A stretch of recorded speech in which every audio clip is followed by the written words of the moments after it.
Aggressive bigot thinks I can't say the N-word just because I'm white. I understand that some people don't like the word, but there I was just innocently minding my own business and talking about why slavery was partly black people's fault, and this guy somehow started getting offended. So I very nicely asked him why he thinks this one word is so offensive. Things got heated from there. But the important thing to remember about this story is that I was 100% right. I was at the park with a friend, walking and discussing our weekday, enjoying our leisure time.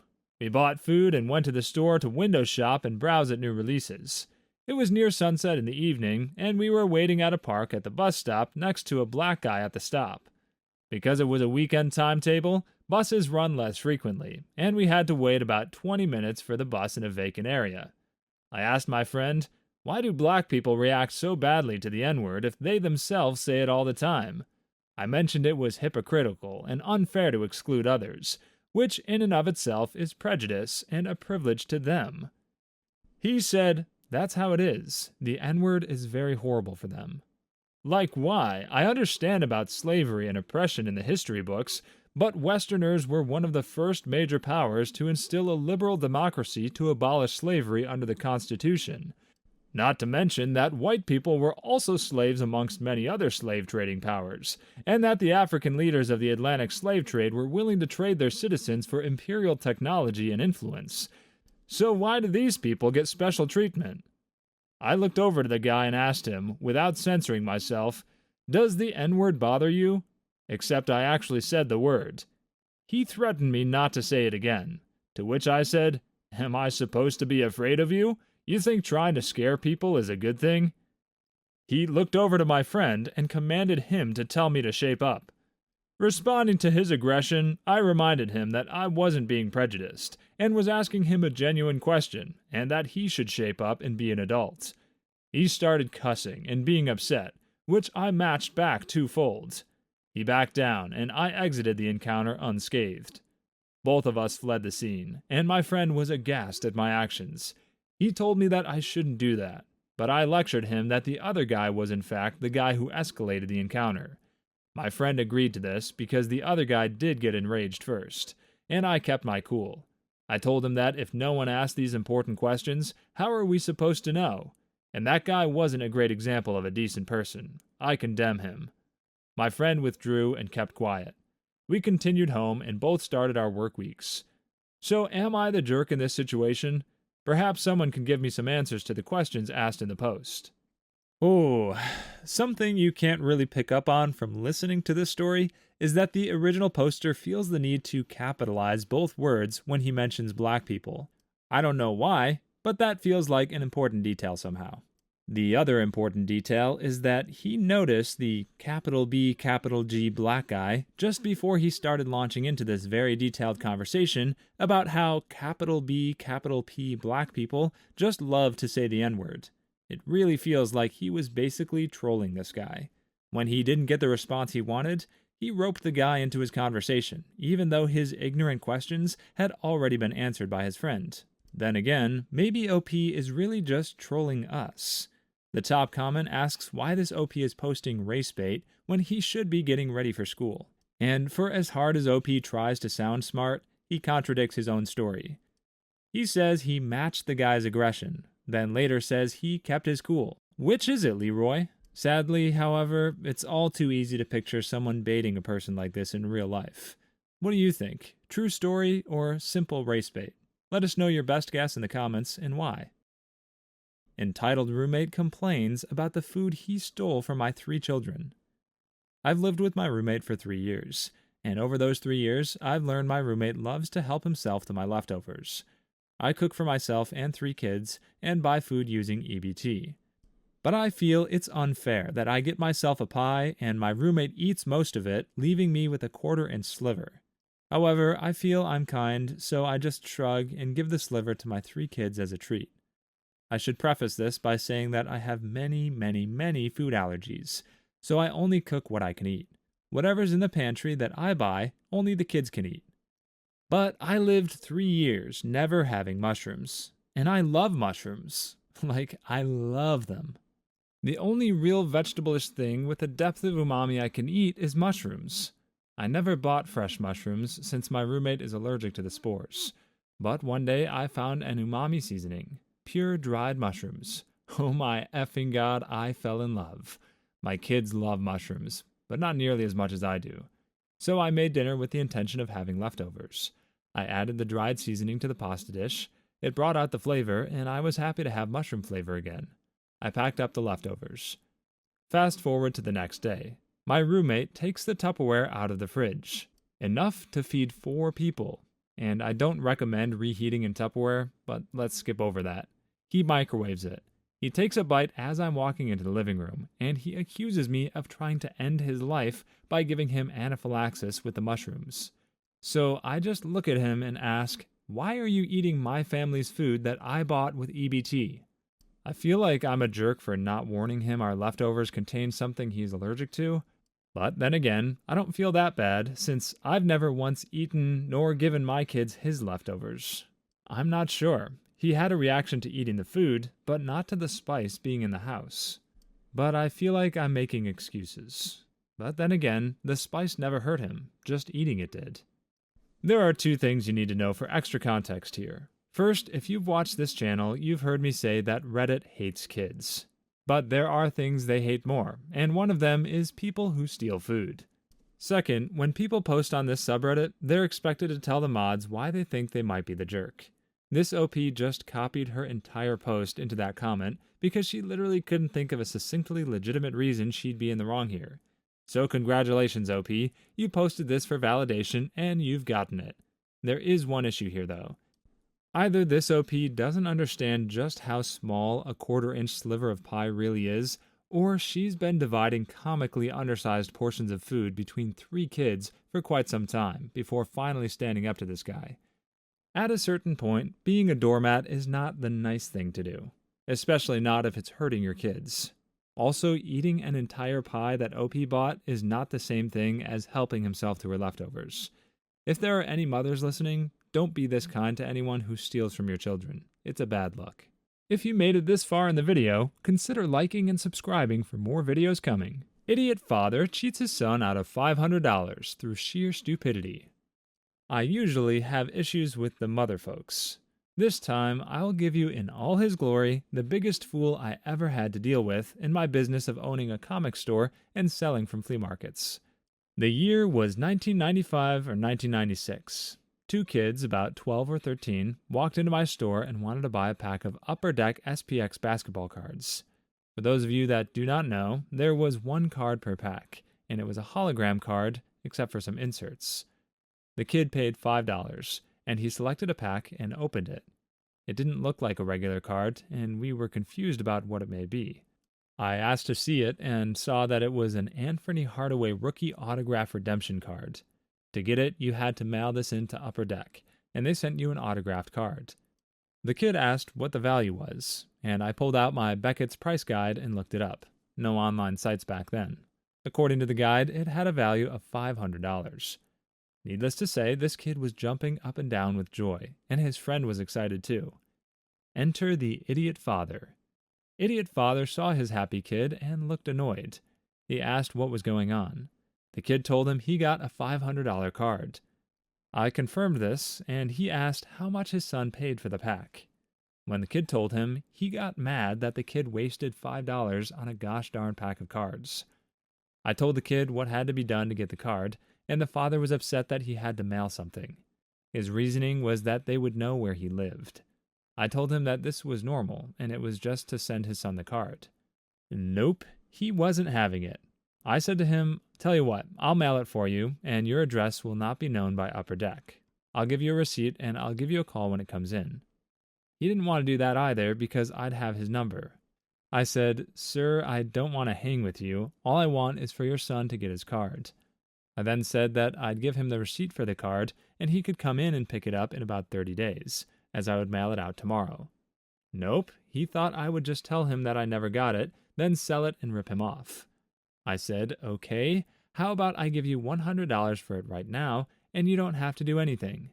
Nope, it was worth $500, and I was ripping him off. He then told the kid that he wasn't smart enough to buy anything because he was being robbed and was an idiot for not realizing it.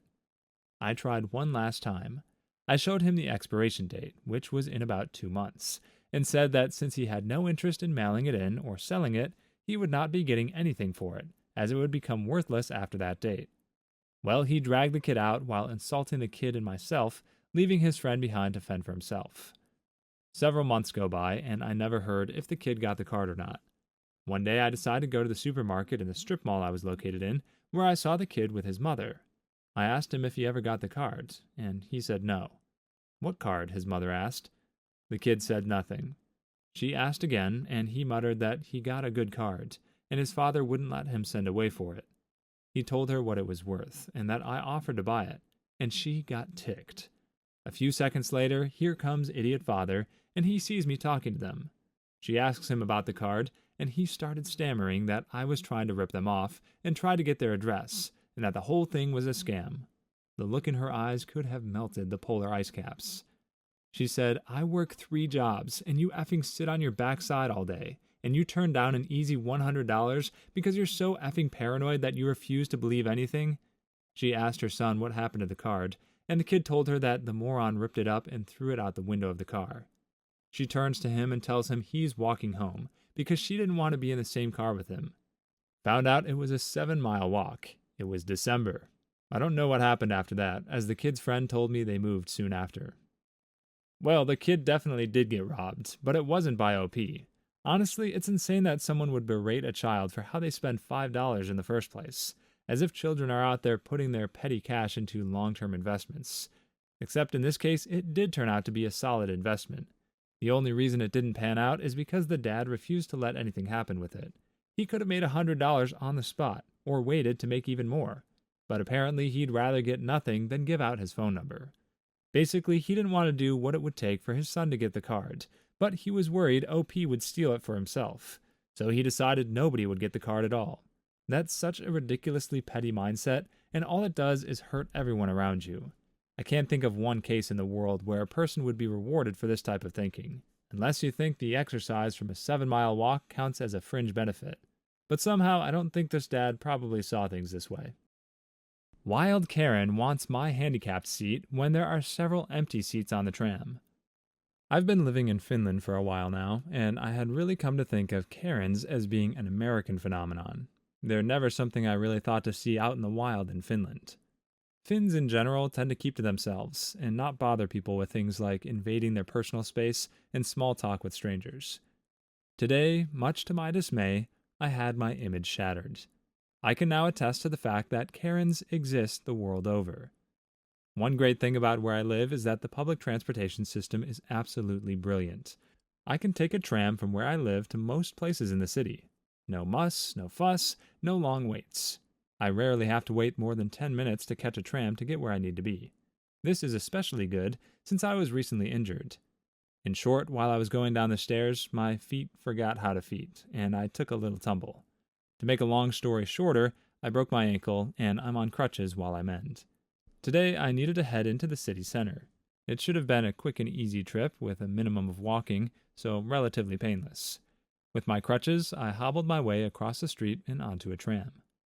Now, to paint a little picture, the way the trams are set up is like that of most subways. You don't have to go in through the front door. You can enter the tram from one of the sets of doors along the sides. On the side in front of each of those doors is an open space where the seats fold up to allow for room for wheelchairs, walkers, strollers, and the like. There's a little nook behind the doors I entered through with 2 fold-down seats. I choose to sit there because those are some of the last seats taken on the tram, and people with strollers and wheelchairs have to maneuver a little extra to get in there, making them generally less desirable. They're perfect for someone on crutches, though. So I take my seat and jam to my music while waiting for my stop. We get about halfway to my destination when a woman with a giant honking wannabe transformer stroller gets on. Now, as I said, the entire area was completely devoid of people. She had her choice of any of the spots in that space to park her behemoth of a stroller. However, none of those places were good enough for her because immediately her eyes fell on me. She actually fit her stroller into one of the vacant spaces, walked over to me, and asked me to move so she could sit there. I just blinked at her. First, I was surprised that a Finn was speaking to me at all. In my entire time living here, it hasn't happened before. I've had tourists ask me for directions, but outside of drunk people, I've never had a Finn engage me in small talk. I pulled out an earbud and asked her to repeat herself. She gave an annoyed huff, and assuming the accent on my Finnish meant I didn't understand her, she rolled her eyes and switched to English. "You need to move so I can sit down." I blinked again and looked around her at the 4 empty seats across from me beside her carriage, then looked back at her. There are empty seats there. "I want to sit here," she said.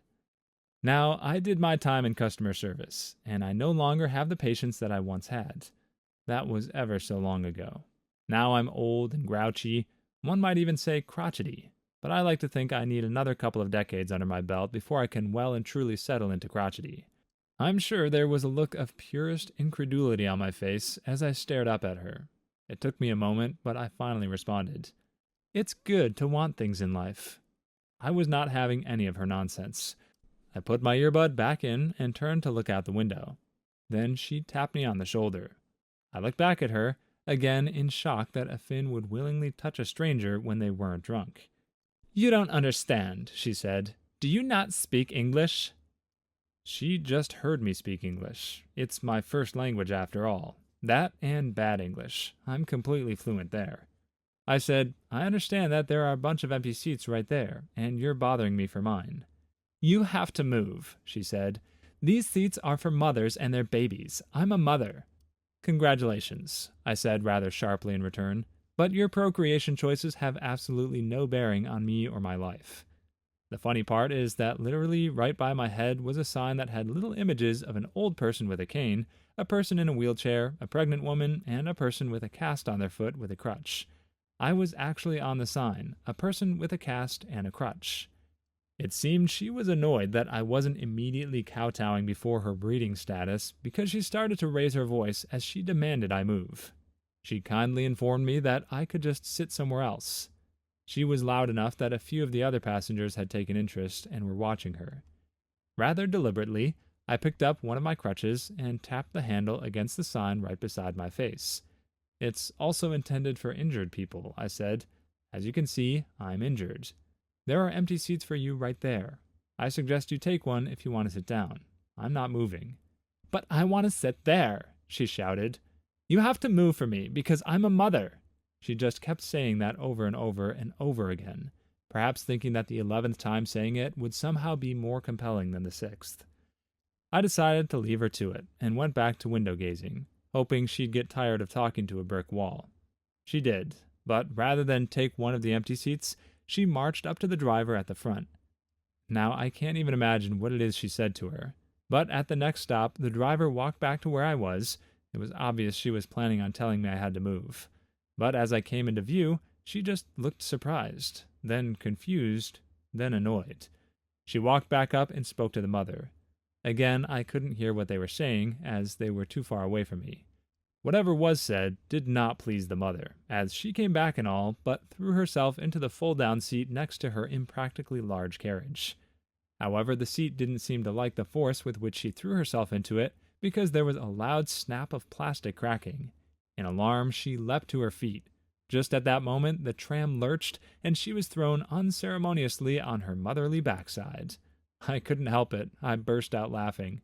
I'm not sure if the next stop was actually her stop, or if she couldn't take me laughing at her, but she grabbed her Giga stroller and literally stomped off of the tram. Thank you, Karma.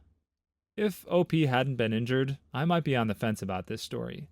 The dialogue and a bit of the narration makes it feel a lot like some of the anti-breeder fiction that's been popular on Reddit lately. But as things stand, and as a fellow person whose feet forgot how to feet pretty frequently, I'm 100% on this OP side. When an injured person is in a handicapped seat, leave them be, especially when you've already found a spot to park your stroller.